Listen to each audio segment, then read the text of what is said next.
This video is made possible by Practical Defense Systems, the best online security training at the lowest prices. You can start your security career today online at pdsclasses.com. Check them out.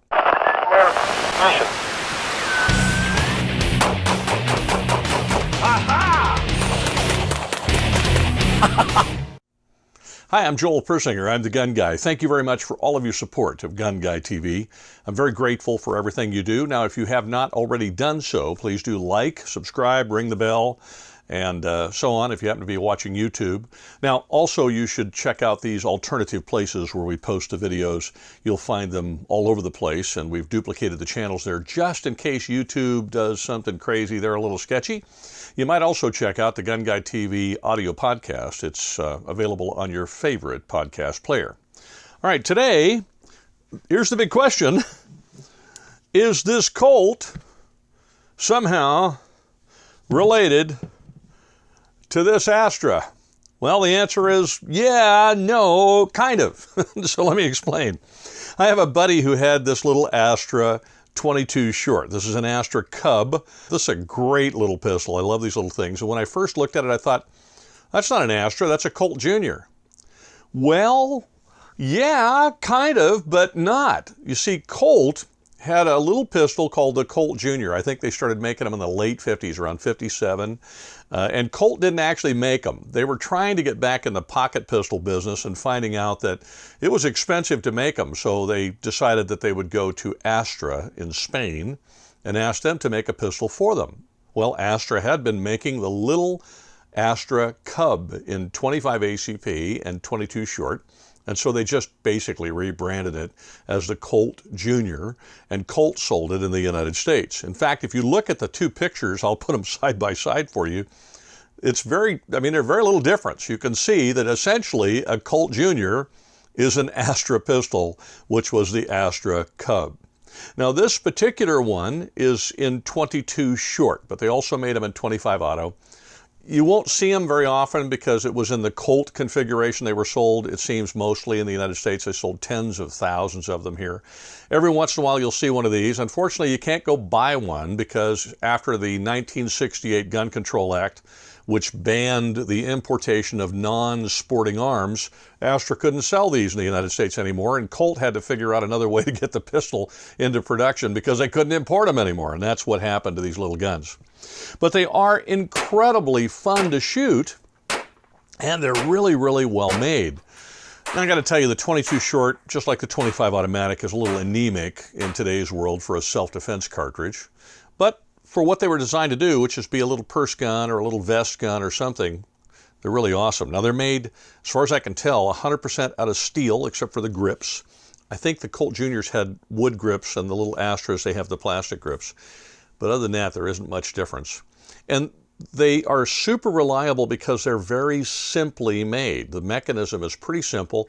In fact, field stripping them is really easy. Let me show you how we do that. We'll get this stuff out of the way. I should point out the safety. This is the safety and the slide stop at the same time. So you'll see the little S here, and that's when the gun is on safe. And there it is in the position to fire. And then when you put it on safe, you'll see this little notch right up here in the front of the slide. That's where it's going to engage there, and that's your slide stop. So in order to field strip the gun, the first thing we have to do is take the mag out after we've made sure that the gun is clear, and I did. So we have an unloaded gun. There's your magazine. And now I've got to lock the slide back, and I apologize, this slide sticks a little bit, it's kind of sticky, and so I'm going to have to get my hand in the way, but we're going to push the slide back all the way, whoops, and lock it into position. And you can see right here where the slide stop locked into that little groove in the slide. So now that I have it there, you'll notice the barrel is a little wiggly. Okay, well that's fine. That's exactly the way that we're going to take it apart. So we have to wiggle this and rotate it. I don't remember whether it's clockwise or counterclockwise, but we'll figure it out. On this gun, I've got to put a little rearward pressure on the slide in order to get the grooves to come loose. And there we go. It rotates clockwise. And then you pull it out a little bit and rotate it back the other way, and then pull the entire barrel out. So now you have the barrel, and you'll notice if you look on the bottom, there's these grooves I don't know whether you'd call them locking lugs or what you call them. I'm not a gunsmith, but you have these grooves on the bottom, and that's what locks the barrel to the frame. And I'll show you on the frame where those are in just a second. So let's set that aside. And then in order to get the frame off, obviously all we have to do is disengage the slide lock, and that'll separate the slide from the frame. So we'll do that. Push the slide forward. Now we have our frame. Set that down. We have our slide, and we have our guide rod and spring, and the gun is ready to clean.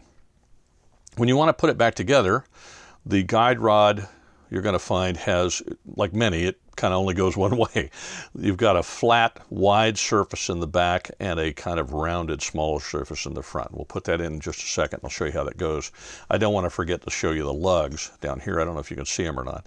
On the frame, these grooves, that's where those fit from the barrel, and that's what makes it connect, and that's why we have to rotate them in to place when we put the gun back together. All right, so back to the guide rod.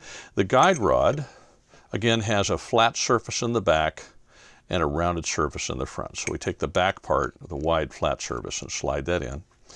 And take our slide, re-engage it with the frame, push it all the way back. And again, it's a little sticky, so I got to get my hand up here to lock it in. I apologize getting my hand in the way, and you can see where I've locked it in with the slide stop again.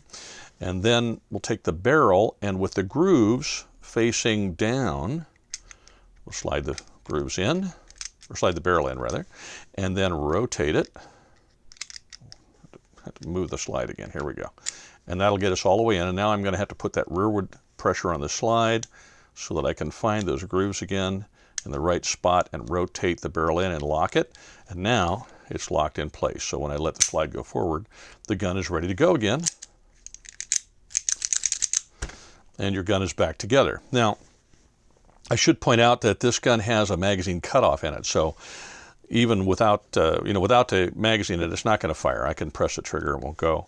Obviously, if I put it on safe, it wouldn't go. But I have to have a magazine in it, so we have our empty magazine. Let's insert that.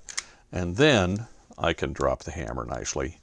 And the gun is ready to put back in the safe or take to the range or whatever we're going to do with it. It's all back together again. Pretty cool.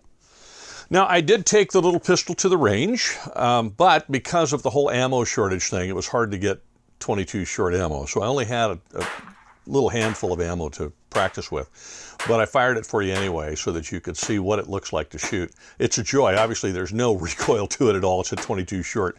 But this thing ran like a Swiss watch the whole stinking time. I mean, it just ran and ran and ran until I basically ran out of ammo, and then I was kind of bummed because I wanted to shoot it some more. But, I only had so much. Great little pistols. I think they made them from 1954 until, well, at least imported them in the United States from, I think, 1954 until 1968 when they couldn't anymore. And then they started making the Colt Junior version, I think, in 1957 or 58, right around in there. And then sold them in the United States, the Astra versions of them, until 1968 when they couldn't import them anymore.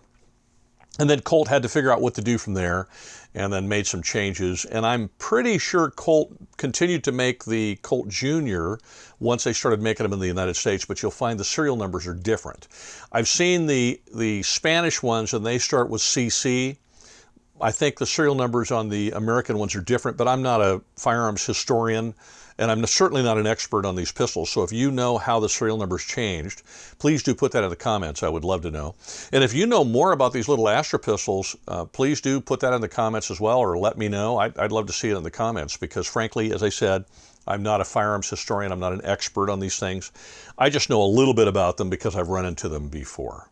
And I did a little bit of research on them just to confirm what I thought I already knew.